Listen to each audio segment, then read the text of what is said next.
2023년 탈북한 전 쿠바 주재 북한 대사관 이일규 참사가 KFN 프로그램 페이스북에 출연해 그동안 베일에 쌓여있던 북한 외교관의 현실을 전했습니다. 그는 북한 외교관으로 근무할 당시 본연의 임무보단 외화벌이에 치중했으며 외교관의 특권을 이용해 불법 거래를 행하게 했던 북한의 실상을 밝혔습니다. 그는 나의 자식이 더 이상 그런 세상에 살게 하고 싶지 않아 탈북을 결심했다고 탈북 이유를 전하기도 했습니다. 훈련 인사이드에선 육군사관학교 생도들의 샌더스트 대회 준비 현장을 들여다봅니다.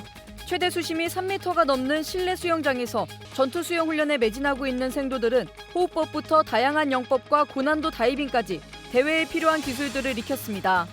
생도들은 오는 4월 미국 웨스트포인트에서 열리는 2025년 샌더스트 대회에 참가할 예정입니다. 전장의 승패를 좌우하는 다기능 관측경을 방산톡톡 시간을 통해 자세히 알아봅니다. 다기능 관측경은 주야간에 멀리 있는 적을 보다 자세히 식별하고 표적 정보를 아군과 실시간 공유할 수 있는 등 작전 효율성을 높인 장비입니다. 우리 군은 다기능 관측경을 지난 2022년 실전 배치했으며 이를 통해 감시 정찰 능력이 한층 더 강화될 것으로 기대하고 있습니다. 시청자 여러분 그리고 국군 장병 여러분 안녕하십니까? 2월 25일 KFN 뉴스 시작합니다. 2023년 탈북한 전 쿠바 주재 북한 대사관 이일규 참사가 KFN 프로그램 페이스북에 출연해 그동안 베일에 쌓여있던 북한 외교관의 실상을 낱낱이 전했습니다. 북한은 불법으로 외화를 벌어들이는 핵심 수단으로 이들을 활용했습니다. 보도에 송민아 기자입니다. 쿠바 주재 북한 외교관이던 이일규 참사가 북한 외교관들이 주재원으로 나간 나라에서 불법으로 막대한 외화벌이에 나서는 실상을 밝혔습니다. 24일 방송된 KFN 프로그램 페이스북에 출연한 이 참사는 북한이 외화를 벌어들이기 위해 외교관의 특권을 활용해 불법 거래를 하게 만든다고 전했습니다. 외교관한테만 이제 그 적용되는 특권이 있습니다. 뭐냐면 면세 특권이죠. 그다음에 면책 특권. 불체포 특권 뭐 이런 특권들이 있어요. 이를 통해 유럽의 경우 면세로 술과 담배를 구매해 현지인들에게 웃돈을 얹어 판매하고 있고 술과 돼지고기를 금지하는 중동의 경우 암거래로 비싼 값에 판다고 설명했습니다. 특히 차량 관세가 높은 동남아시아의 경우 면세로 차를 수입해 50% 넘게 관세를 붙여 차익을 취하고 있고 아프리카 야생동물의 뿔은 무려 80배 넘는 폭리를 취한다고 털어놨습니다. 코뿔소, 뿔 그리고 이제 코끼리 상아 이런 걸 가지고 이제 많이 하는데 한 1,000불 주면 하나 삽니다. 이걸 이제 외교 향량에 넣어가지고 이제 중국에 가져와요. 중국에 가져오면 한 킬로에 25,000불에서 3만 불까지 일등품 3만 불까지 받거든요.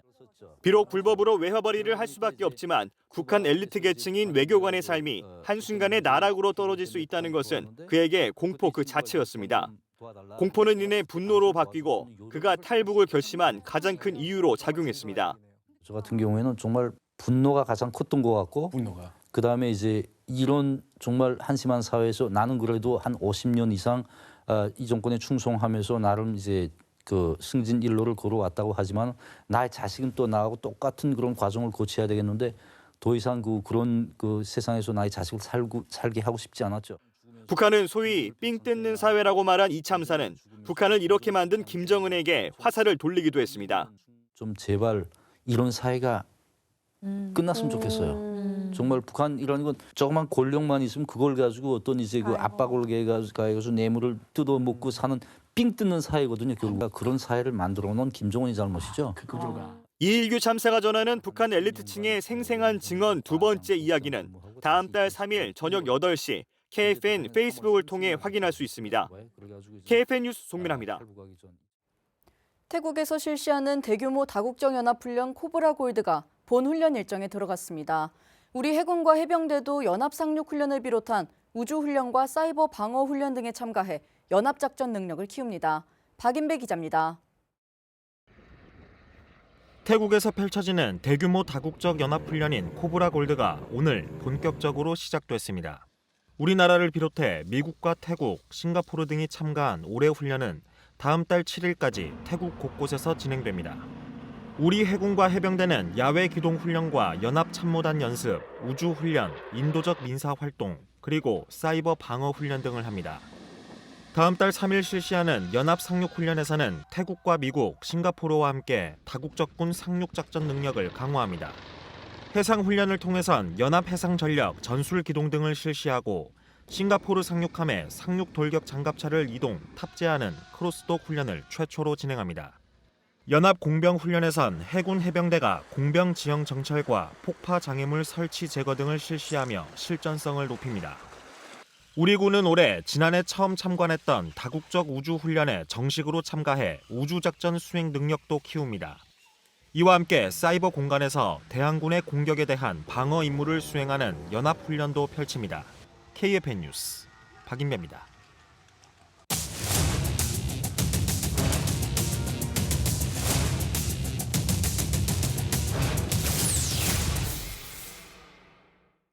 강군을 만드는 훈련 현장에서 훈련의 주인공인 장병들의 활약을 조명하는 훈련 인사이드 시간입니다. 지난 보도에 우리 육사생도들이 샌더스트 대회 준비에 박차를 가하고 있다는 소식 전해드렸는데요. 오늘은 물속에서 벌어지는 치열한 전투 수영 훈련을 소개합니다. 이태검 기자입니다. 이곳은 캠프 험프리스 미군 기지 내 실내 수영장으로 최대 수심이 3.5m나 됩니다. 생도들은 오늘 이곳에서 샌더스트 훈련의 마지막 과정인 전투 수영을 배우게 됩니다. 수영장에 둥글게 둘러앉은 생도들이 교관의 신호에 맞춰 숨을 내뱉습니다. 2초간 들어마시고 5초간 내뱉고 천천히. 전투 수영은 전투복과 전투화를 모두 착용해 체력 소모가 극심한 만큼 수영의 가장 기초가 되는 호흡법부터 차근차근 배워나갑니다. 일단 맨몸 수영 같은 경우에는 아무래도 옷을 입은 것보다 저항을 덜 받기 때문에 내가 적은 힘을 쓰더라도 더 멀리 나갈 수 있지만 복장과 전투화를 신고 있기 때문에 한 2-3배 정도 더 힘든 훈련이지 않을까 싶습니다. 본격적인 실습이 시작됩니다.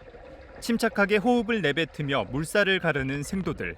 평영부터 배영까지 다양한 영법을 몸에 익힙니다. 이어지는 잠수 훈련. 별도의 물안경과 잠수 장비가 없지만 물속 깊숙이 잠수해 장애물을 통과합니다. 수영장 바닥에 떨어진 다이빙 벨트를 주워들고 물속을 걸어가기도 합니다. 전투 수영에 꽂힌 다이빙도 진행됩니다. 한치의 망설임도 흐트러짐도 없이 한 명 한 명 물속으로 뛰어듭니다. 총기를 몸에 두르고 뛰기도 하고 멜빵이 없는 총기를 번쩍 들고 다이빙하기도 합니다. 병기에 끈이 없을 경우에 병기를 그냥 잡고 점프를 할 경우에 병기가 머리에 닿거나 해서 부상을 입을 수가 있어요. 그래서 병기를 머리 위로 올려서 수면에 닿았을 때 병기를 내리면서 수면을 쳐서 더 이상 가라앉지 않게. 이번 훈련을 통해 한 단계 더 성장한 생도들은 대회에서의 활약을 다짐했습니다. 이렇게 좋은 환경과 좋은 강사님들과 함께 수영 훈련할 수 있어서 앞으로의 대회에 더 좋은 준비가 되는 것 같아서 보람차고 기쁩니다. 남은 기간도 더 열심히 해서 이때 역대 세너 중에 가장 최고인 팀을 제가 만들도록 노력하겠습니다. 육군사관학교 화이팅! 생도들은 남은 기간 동안 훈련을 이어가며 4월 말 미국 웨스트포인트에서 열리는 2025년 샌더스트 대회에 참가할 예정입니다. 25 샌더스트 화이팅! KFN 뉴스 이태검입니다. 트럼프 미국 대통령과 마크롱 프랑스 대통령이 만나 우크라이나 종전 협상에 대해 논의했습니다. 트럼프 대통령은 조기 종전을 강조했지만 종전 방안에 대해선 프랑스와의 견해차를 보였습니다. 안재현 기자입니다.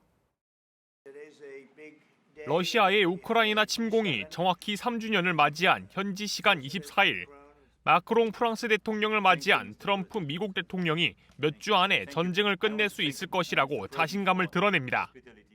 I'd like to ask, I think we could end it within weeks if we're smart. I think the war could end soon, within weeks. 트럼프 2기 행정부 출범 이후 유럽 정상 가운데 백악관을 처음으로 찾은 마크롱 프랑스 대통령. 트럼프 대통령이 전후 우크라이나의 안전 보장을 위한 유럽 평화 유지군 파병 구상에 동조할 것을 시사합니다. As for France, a lot of my European colleagues are ready to be engaged. But we do need this American backup because this is part of the credibility of the security guarantees and this is our collective deterrence capacity. 그러면서 미국과 프랑스 모두 강한 자가 법을 지배하거나 아무나 국경을 침범할 수 있는 세계에 살고 싶지 않을 것이라고 말했습니다. 특히 2014년 러시아의 우크라이나 크림반도 합병 이후 체결된 미인스크 협정이 러시아의 재침공을 막지 못한 것을 상기시키며 우리는 빠른 평화를 원하지만 약한 협의를 원하지 않는다고 강조했습니다. 트럼프 대통령은 조기 종전을 강조하지만 마크롱 대통령은 러시아의 재침공을 억제하기 위해 우크라이나의 안전을 보장하는 조치가 반드시 반영되어야 한다면서 입장 차이를 나타낸 것입니다. 종전의 대가로 미국과 우크라이나와 광물 채굴권 협상이 막바지 단계에 접어든 것으로 확인된 상황. 러시아의 푸틴 대통령도 미국에 히토르 분야 협력 기회를 제공할 준비가 됐다고 화답한 가운데 유럽과 미국 그리고 러시아의 향후 협력과 행보가 주목되고 있습니다. KFN 뉴스 안지현입니다. 김정은 북한 국무위원장이 창립 80주년을 맞은 김일성 정치대학을 방문해 군의 사상무장과 충성을 강조했습니다. 이채원 기자입니다. 조선중앙통신은 김정은 위원장이 어제 최고 군사정치학원인 김일성 정치대학을 방문해 연설했다고 보도했습니다. 이 자리에는 박정천 조선노동당 중앙군사위원회 부위원장 겸 당 중앙위원회 비서와 노광철 국방상을 비롯해 조선노동당 중앙군사위원회 위원들이 동행했습니다. 김 위원장은 연설에서 북한군이 세계에서 가장 강한 군대가 돼야 한다면서 이를 위해서는 당의 군대, 인민의 군대로 정치사상적, 정신도덕적 우월성을 강화해야 한다고 밝혔습니다. 김 위원장은 그러면서 군대를 군사기술적으로 무장시키기에 앞서 사상적으로 무장시키는 것이 군 건설에서 중핵이라며 군인, 무기, 사상을 무장력 3대 요소로 간주한다는 새로운 견해를 피력했습니다. 또 그는 군대의 건설 방향에 대해 변함없이 우선적으로 철저히 정치사상 강군화와 도덕 강군화를 앞세우고 전투 대우를 부단히 정관화하며 그 다음 핵무력을 포함한 모든 영역의 군사기술 장비 고도화를 실현하는 것으로 돼야 한다며 사상무장과 군사기술 강화를 강조했습니다. KFN 뉴스 이채원입니다. 강인선 외교부 2차관이 군축 문제를 협의하는 유엔 회의장에서 북한과 러시아의 불법적인 군사공조에 대해 강하게 비판했습니다. 강 차관은 유엔 군축회의 고위급 회기 전체 회의 기조연설에서 북한이 러시아에 무기와 탄도미사일을 제공하고 11,000명 이상의 군인을 파병해 총알바지로 희생시키고 있다며 북한의 행위는 국제사회의 심각한 안보 위협이라고 지적했습니다. 그러면서 북한의 지속적인 핵미사일 개발에 대해 북한은 모든 대량 살상 무기 및 미사일 프로그램을 포기하고 비핵화에 복귀해야 한다고 촉구했습니다. 강 차관은 국제안보 환경이 악화하고 군축, 비확산 규범이 쇠퇴하는 상황을 우려하면서 미국과 영국, 프랑스, 중국, 러시아 등 핵 보유국 5개국이 상호 신뢰 증진을 위한 협의에 나설 것을 주문했습니다. 육군 제7기동군단이 경기도 이천의 군인 아파트 내에서 다함께 돌봄센터 상승점 개소식을 개최했습니다. 김은별 기자입니다. 다함께 돌봄센터는 초등학령 학생들의 방과 후 돌봄을 지원하기 위해 보건복지부가 2018년부터 추진 중인 사회복지 사업으로 육군에서는 지난해 이천시의 지원으로 개소한 특수전사령부와 항공사령부에 이어 세 번째로 제7기동군단 군인 아파트 내에 문을 열었습니다. 지난 24일 다함께 돌봄센터 상승점 개소식에는 박재열 제7기동군단장과 군단 주요 지기자, 김경희 이천시장 등 내빈을 비롯한 군인 가족까지 80여 명이 참석했습니다. 이 돌봄센터 상승점이 운영이 되면은 예체능, 또 숙제 지도, 그리고 놀이, 여러 가지 다양한 프로그램을 통해서 우리 자녀들이 올바르게 자랄 수 있도록 지도를 해서 단순히 돌봄 그 이상의 큰 효과를 만들어낼 수 있으리라고 생각을 합니다. 부모들이 본연의 임무 완수하는 데 있어서 다 할 수 있겠고 군단에서도 아이들의 건강한 성장과 발달을 위해 지속적인 지원을 아끼지 않겠다고 약속드리겠습니다. 다함께 돌봄센터 상승점은 활동실, 학습실, 사무실, 주방 등으로 구성되어 있으며 센터장과 돌봄교사 2명이 배치되어 정원 20명의 초등학생을 대상으로 다양한 프로그램을 제공할 예정입니다. 제7기동군단은 이를 통해 군인들이 임무에 더욱 전념할 수 있도록 지원하겠다고 말했습니다. KFN 뉴스 김은별입니다.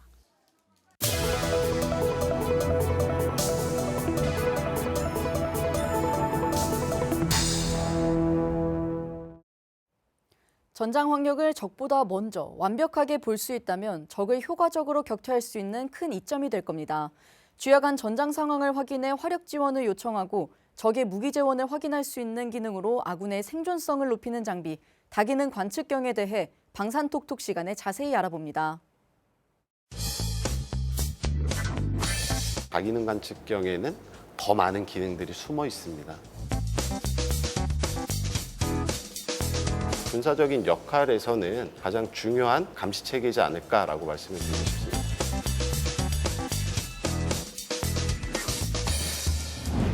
예, 우선 관측경은 기존에 저희가 사용하던 만원경과 비슷한 원리를 가지고 있습니다. 관측경은 전장 상황에서 주간, 야간 전장 상황을 인식을 할 수 있고 장거리 관측이 가능한 게 관측경입니다. 우선 저희가 다기능이라는 얘기는 기존의 병사들은 주간에는 만원경을 따로 들고 다녀야 됐고 야간에는 야간 감시 장비를 따로 들고 다녔고요. 표적과 이제 거리를 확인하기 위해서 레이저 거리 측정기도 별도로 들고 다녔죠. 다기능 관측경은 이런 주간 상황, 야간 상황, 그리고 거리 측정에 필요한 기능들을 하나의 제품으로 구현을 했기 때문에 다기능 관측경이라는 제품명을 가지고 있는 것이고요. 그래서 작전 임무 수행의 효율성과 성공률을 크게 높일 수 있는 다목적의 다기능을 가진 관측경이라고 소개를 드리고 싶습니다.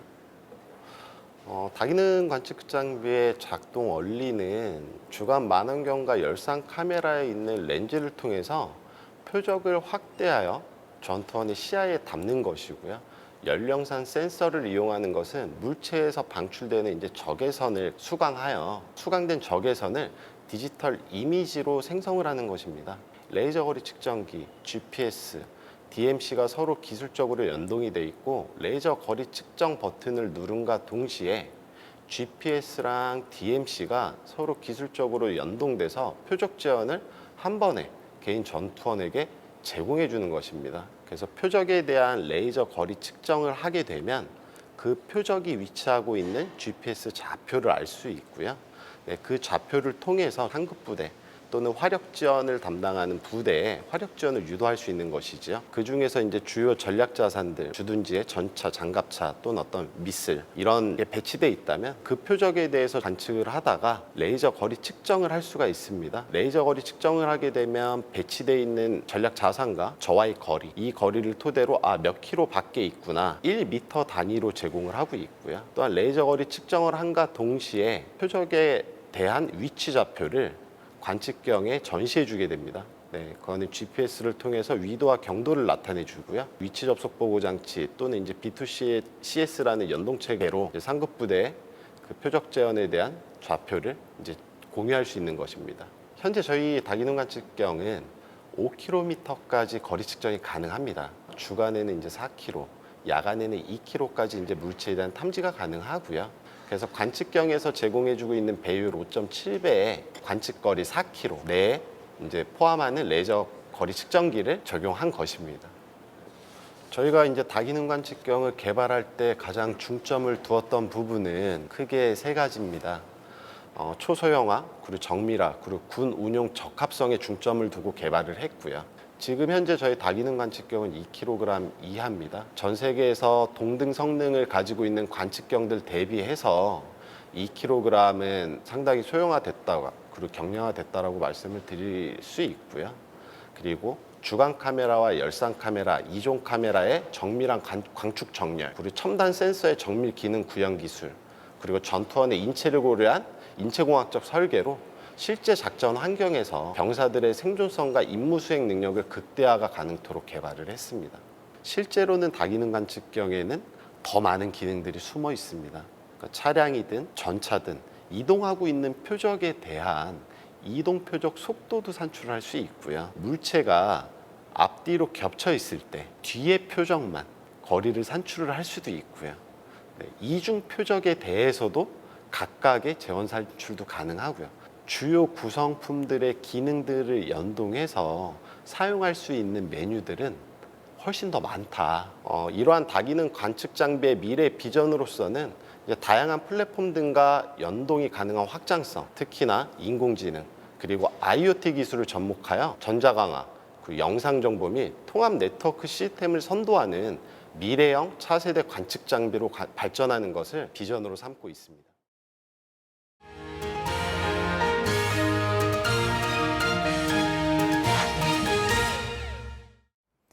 최근 유무인 복합체계의 중요성이 높아지고 있는 가운데 우리 군에서는 무인항공기와 유인항공기가 같은 공역에서 비행할 수 있도록 훈령을 개정했다고 하는데요. 어떤 내용인지 자세한 뉴스바바에서 전해드리겠습니다. 최근 유무인 복합전술의 중요성이 높아지고 있는데요. 이러한 전장의 흐름에 발맞춰 국방부에서도 관련 훈령을 새롭게 개정했습니다. 첨단 전력의 고도화로 유무인 복합체계는 따로 또 같이 임무를 수행하며 작전의 효율성을 높이고 있습니다. 이렇게 빠르게 변화하는 전장에서 무기체계를 원활하게 운용하기 위해서는 법적 근거도 뒷받침되어야 하는데요. 이를 위해 국방부는 지난 1월 17일 군용항공기 운용 등에 관한 훈령 중 무인항공기 비행규칙 일부를 개정했습니다. 지금까지 무인항공기는 군용항공기 운용 등에 관한 훈령 제2장, 제7조에 따라 원칙적으로 유인항공기와 분리된 공역에서만 비행할 수 있었습니다. 여기서 잠깐! 우리 군에서 규정하는 무인항공기는 사람이 탑승하지 않고 원격 조종 등의 방법으로 비행하는 항공기를 의미하는데요. 자체 중량 150kg을 초과하는 무인 비행기, 무인 헬리콥터, 그리고 자체 중량 180kg을 초과하거나 길이가 20m를 초과하는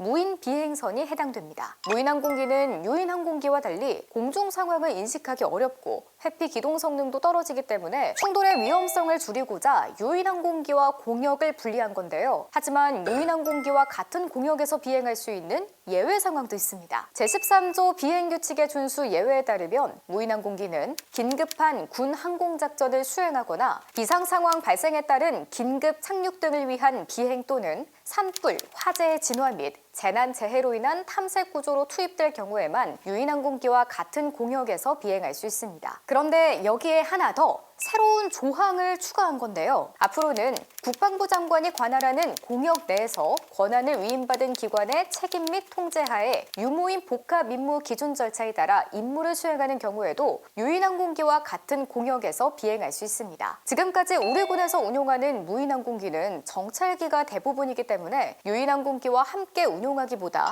무인항공기 단독으로 운용하는 경우가 많았는데요. 국방부는 향후 전력화할 KF-21과 무인항공기의 유무인 복합 전투체계 구현, 미군과의 유무인 항공기 통합훈련 등 미래 전장에 필요한 작전 수행 능력을 기르기 위해서 이 같은 개정을 실시하게 됐습니다. 이로써 예상치 못한 긴급 상황 혹은 불가피한 상황뿐만 아니라 또 사전에 계획한 훈련 등의 상황에서도 제약 없이 유무인 항공기 합동훈련을 실시할 수 있게 된 건데요. 글로벌 호크 등 무인 항공기를 투입하는 우리 군의 자체적인 작전 훈련은 물론 MQ-9 리퍼 등 유무인 항공기를 활용한 다른 국가와의 연합훈련도 우리나라 공역에서 실시할 수 있습니다. 과학기술 발전과 함께 가속화되고 있는 미래전장, 우리 군은 유무인 복합임무 수행을 위한 행정적 근거 마련을 통해 다가오는 미래전장도 확실하게 준비해 나가고 있습니다.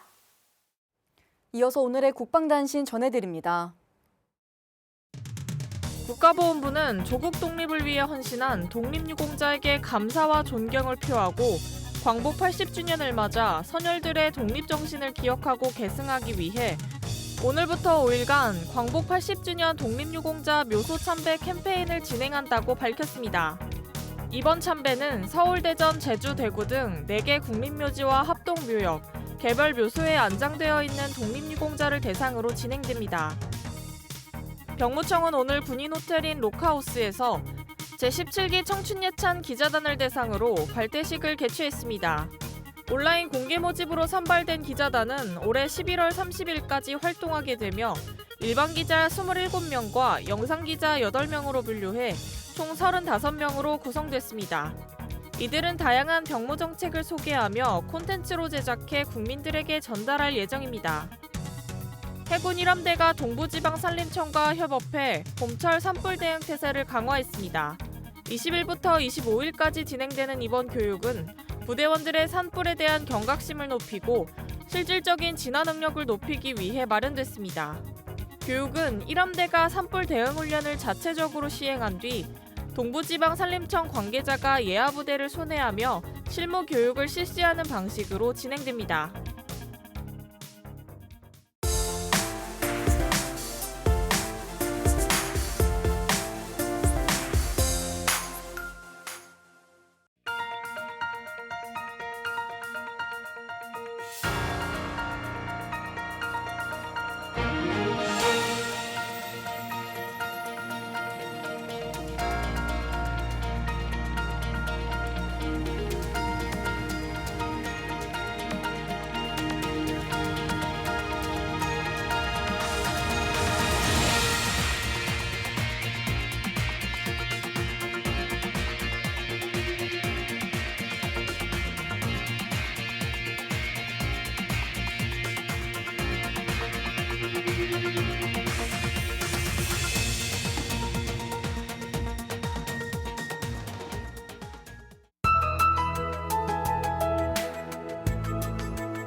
2월 25일 기상정보입니다.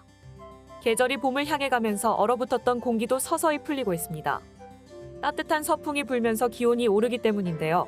찬바람이 잦아들어서 체감 추위도 한결 덜합니다. 오늘 예보입니다. 오늘은 점차 구름이 많아지겠으며 동해안 및 경상 지역은 대체로 맑겠습니다. 오늘은 전국적으로 강풍이 예상되며 특히 동부산지 및 영동 지역으로는 양간지풍에 의해 초속 50m 이상의 강풍이 동반되겠습니다. 내일 예보입니다. 내일은 중부 내륙을 중심으로 새벽 사이에 약한 눈이 한두 차례 흩날리겠으며 아침부터 전국이 대체로 맑겠고 동부산지 및 영동 지역으로 나타난 강풍은 내일 오전까지 이어지겠습니다. 내일 아침 최저기온은 서울 영하 2도, 철원 영하 6도가 예상되며 한낮 최고기온은 서울 6도, 대구 사천 13도가 예상됩니다. 작전 기상입니다. 항공 및 해상작전은 강풍 및 파고로 인해 일부 영향을 받겠으며 지상작전은 기상이 작전에 미치는 영향은 없겠습니다. 주간 기상 전망입니다. 이번 주간은 비 소식이 잦습니다. 목금 사이에는 남해안 및 제주 지역으로 약한 비가 내리겠으며 봄과 연휴가 시작되는 주말부터는 전국적으로 많은 비가 내리겠습니다. 서울을 포함한 경기 강원 지역으로는 20에서 40mm, 충청 경상 전라 지역으로는 최대 80mm의 비가 내리겠으며 중부 산지는 20cm 이상의 눈이 예상됩니다. 주말간 외출 및 나들이 계획하신 분들께서는 최신 기상예보를 꼭 참조하시기 바랍니다. 연휴간 비 종료 이후에는 꽃샘 추위가 찾아오겠습니다. 이상 공군 기상단 제공 기상정보였습니다. 이것으로 KFN 뉴스를 마칩니다. 시청해주신 여러분 고맙습니다.